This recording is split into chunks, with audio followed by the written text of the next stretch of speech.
Hey everybody, welcome back to the channel. Today I'm breaking down 3 things that have helped me along my camera learning journey. These 3 things are going to be super fundamental when understanding exposure, when getting out there to a photo shoot and you want to start taking photos with your camera. These are 3 basic things that you need to master in order to develop a better eye and are just going to up your game in photography. On whatever camera you're shooting on, even on your phone, there's going to be a lot of preset functions that you're going to be able to shoot on. Switch that dial over to the M for manual mode. This is going to allow you to adjust a whole bunch of different things. When you're typically shooting in the other settings, there's a lot of pre-built functions into that you don't really have a lot of control of. This is going to allow you to tone down your ISO, adjust your shutter speed to achieve different effects. It's going to also allow you to change the aperture and just a whole lot of other features to be able to shoot a specific image.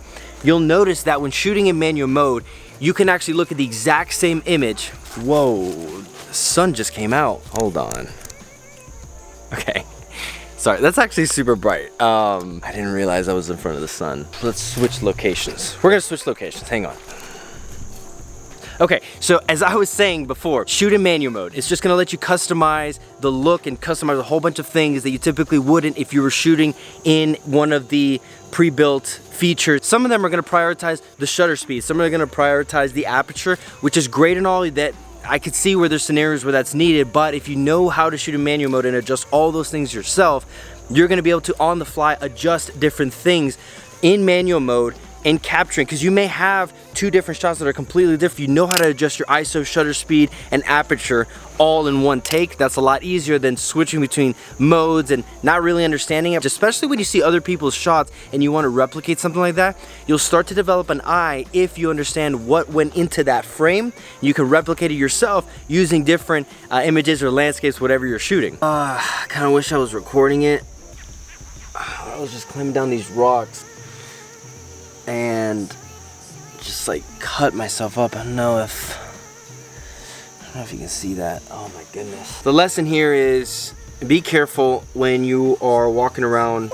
I'm sitting on a rock right now that is super mossy. I thought I almost sprained my wrist, but we're good.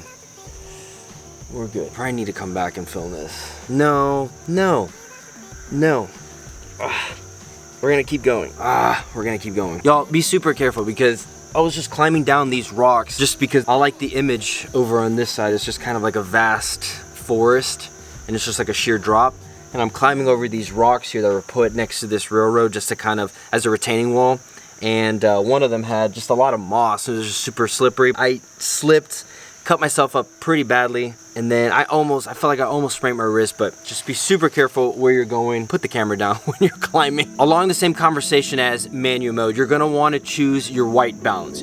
Switch over to wherever you're at. Look at if you're in direct sunlight, shade, even if you're indoors and there's a lot of artificial light. There's a lot of features within the camera that allow you to actually choose your white balance and actually choose the settings which you're shooting. It's gonna adjust the cool and warm tones of your frame to match or kind of offset really where you're at. So if it's just super bright outside and the white balance is just so shot out, choosing the sunlight option is going to bring that down a little bit so it's more toned down. See, like right now the sun keeps coming out. There's a little bit of an overcast and the clouds are shielding it a little bit, but it just keeps coming up, so I'm having to consistently adjust. We're gonna move locations because the sun is directly behind me. I don't like this whole blown out background. And I'm gonna turn off the camera to get out of here safely because I cannot afford to have this happen again. All right, we're gonna start that point over just because I just fallen from a rock and it is still, oh, look, you can see a lot better. Yeah, just be super careful. Almost sprained my wrist. Just be careful where you're going. Put the camera down, be safe. You're the priority, not the video, which I learned quickly.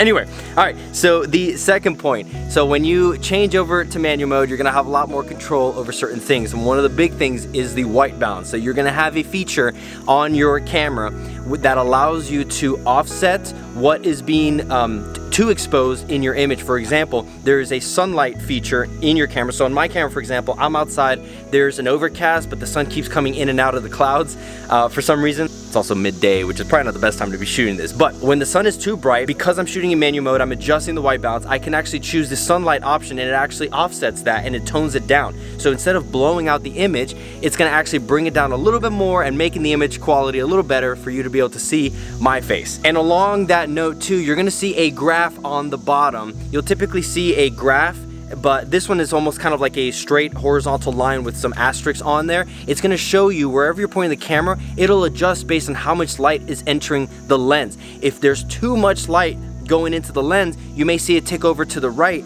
or if there's not enough and it's really dark in the image, you'll see it ticked over to the left side. You're gonna be able to adjust the shutter speed to bring it down to the middle. Shooting with this graph is super important. Although it's not a foolproof way of stabilizing all your images, if you get it to the middle, most times it's gonna equally balance your shot and expose it well enough to be able to achieve what you're trying to achieve. Do as much work up front as possible, exposing the image properly so that the image quality doesn't suffer in post-production. And the last point is the ISO. Essentially, ISO is artificial light being pumped into an image. Be careful, because the higher you go past your native ISO, you're gonna see a whole lot of noise if you get too high up. So to recap, the 3 biggest things that every beginner should learn: shoot in manual mode. It's gonna give you a whole lot more control over your camera. Manually choose your white balance. It does not have to match the setting you're in, but it's gonna allow the cooler tones to be dominant or the warmer tones to be dominant. This is something you can achieve in post-production, but like I keep saying, one of the best things I feel I can do is expose the image as best I can in real life so that there's minimal editing I have to do on the back end. All this kind of stuff you're gonna learn and more if you just take the first point. That's all that matters in this whole video, is shoot in manual mode, get to know your camera really well. You'll become good friends and maybe get beat up along the way, but hey, these are battle scars, these are memories. Thank you guys so much for joining me. This is fun. If you want to support the channel, it's free.